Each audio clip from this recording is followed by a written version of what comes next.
और रेडियो का ऐसा सरल माध्यम है कि मैं दूर दूर तक पहुंच पाऊंगा, गरीब से गरीब घर तक पहुंच जाऊंगा, क्योंकि मेरे देश की ताकत गरीब की झोपड़ी में है। ये शब्द हैं देश के प्रधानमंत्री नरेंद्र मोदी के। किस्सा कुछ यूं है, नरेंद्र मोदी साल 2014 में जब प्रधानमंत्री बने तो उनके मन में 130 करोड़ देशवासियों से संवाद करने का विचार आया, लेकिन टीवी और मोबाइल तो सबके घरों में था नहीं। ऐसे में सवाल उठा कि लोगों से कैसे जुड़ा जा सकता है। प्रधानमंत्री मोदी ने अपने मन की बात सुनी तो जवाब मिल गया, रेडियो, भारत की जनता का अपना रेडियो।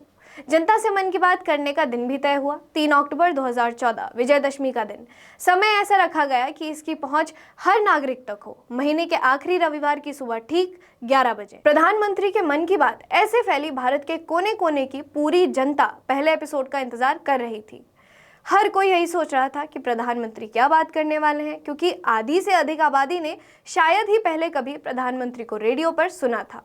घड़ी की सुई 11 पर पहुंची और प्रसार भारती की ओर से मन की बात कार्यक्रम लाइव हुआ।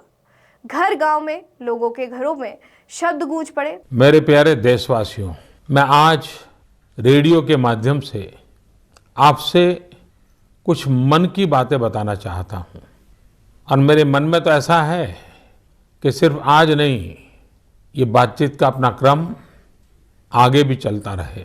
प्रधानमंत्री ने देशवासियों से अपने मन की बात की। प्रोग्राम हिट था। हिट तो क्या, वैसे सुपर हिट था। सफलता ऐसी कि हर कोई, महिलाएं, बड़े बुजुर्ग, युवा, बच्चे, सभी अगली मन की बात सुनने के लिए रविवार का इंतजार करने लगे। प्रधानमंत्री रेडियो पर आते, वे देश की कल्याणकारी योजनाओं पर बात करते, वे देश के उद्यमियों की बात करते, खेती की बात करते, किसान की बात करते, सम्मान की बात करते, टेक्नोलॉजी और इनोवेशन से लेकर वो हर बात करते जो देश के लोगों से किसी ना किसी प्रकार से जुड़ी हुई हो। मैंने ब्रेन ड्रेन को ब्रेन गेन में बदलने की अपील की थी। रायबरेली के 2 आईटी प्रोफेशनल्स, योगेश साहू जी और रजनीश वाजपेयी जी ने मेरी उस चुनौती को स्वीकार करते हुए एक अभिनव प्रयास किया। अपने प्रोफेशनल स्किल्स का उपयोग करते हुए योगेश जी और रजनीश जी ने मिलकर एक स्मार्ट गांव ऐप तैयार किया है। ऐप गांव में एक तरह से डिजिटल क्रांति लाने का काम कर रहा है। इस रेडियो कार्यक्रम की असली पहचान बना इसका प्रेरणादायक पहलू। प्रधानमंत्री ने हर कार्यक्रम में ऐसे लोगों से देश को रूबरू करवाया जिन्होंने समाज के लिए अपना जीवन समर्पित कर दिया है। ऐसा नहीं था कि इसमें सिर्फ शहरी लोगों की ही बात होती हो। यदि कोई महिला दूर जंगलों में शिक्षा के क्षेत्र में कार्य कर रही है तो उन्हें भी पीएम एक भरोसा देते हैं कि उन्हें देश देख रहा है। लक्ष्मी कुट्टी कल्लार में शिक्षिका हैं और अब भी घने जंगलों के बीच आदिवासी इलाके में ताड़ के पत्तों से बनी झोपड़ी में रहती है। उन्होंने अपनी स्मृति के आधार पर ही 500 हर्बल मेडिसिन बनाई है। अब देश का कोई कोना ऐसा नहीं था जहां प्रधानमंत्री के मन की बात नहीं पहुंच रही थी। कश्मीर के नंदड़ू और लैवेंडर का जिक्र कर पीएम मोदी ने किसानों की सराहना भी की। कश्मीर के नादरू की डिमांड लगातार बढ़ रही है। इस डिमांड को देखते हुए डल झील में नादरू की खेती करने वाले किसानों ने एक एफपीओ बनाया है। इस एफपीओ में करीब 250 किसान शामिल हुए हैं।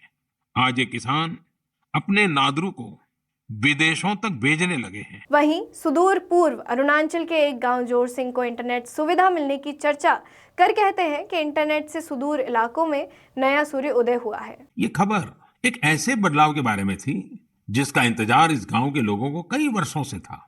दरअसल जोर सिंह गांव में इसी महीने स्वतंत्रता दिवस के दिन से 4G इंटरनेट की सेवाएं शुरू हो गई हैं। जैसे पहले कभी गांव में बिजली पहुंचने पर लोग खुश होते थे, अब नए भारत में वैसी ही खुशी 4G पहुंचने पर होती है।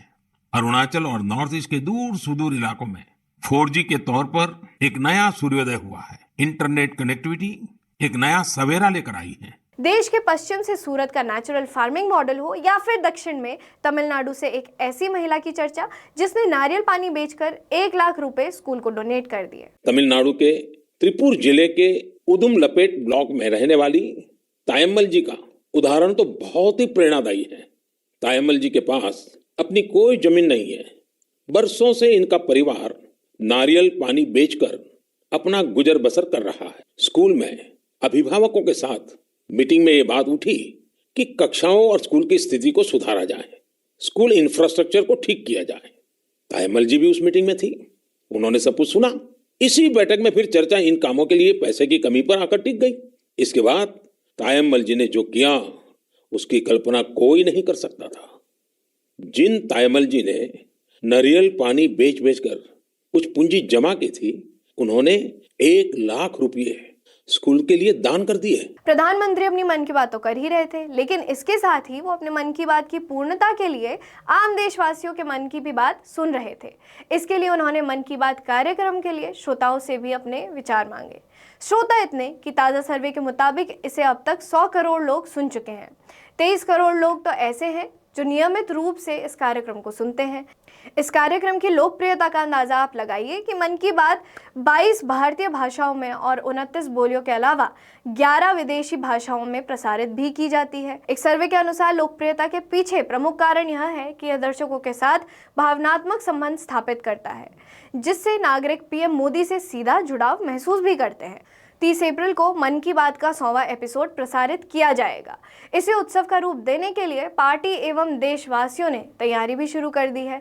इस कार्यक्रम का प्रसारण देश सहित विश्व स्तर पर किया जाएगा। भाजपा ने देश में 1 लाख से अधिक बूथों पर इसके प्रसारण का लक्ष्य रखा है। सरकार ने प्रत्येक निर्वाचन क्षेत्र में बूथ, मंडल और जिला स्तर पर 100 अलग अलग कार्यक्रम आयोजित करने का सुझाव भी दिया है। इस अवसर पर हर सांसद को अपने निर्वाचन क्षेत्रों में रहने का अनुरोध भी किया गया है। सोचिए, 9 वर्षों में एक रेडियो कार्यक्रम के जरिए एक प्रधानमंत्री ने किस प्रकार संवाद का असली महत्व समझाया है। मैन्युफैक्चर्ड इंडेक्सेस पर भारत और भारतीयों की तोलने वाली दुनिया के लिए ये मन की बात एक मॉडल है, जिसमें हर भारतवासी के मन की बात प्रधानमंत्री नरेंद्र मोदी करते हैं और भारत सुनता है।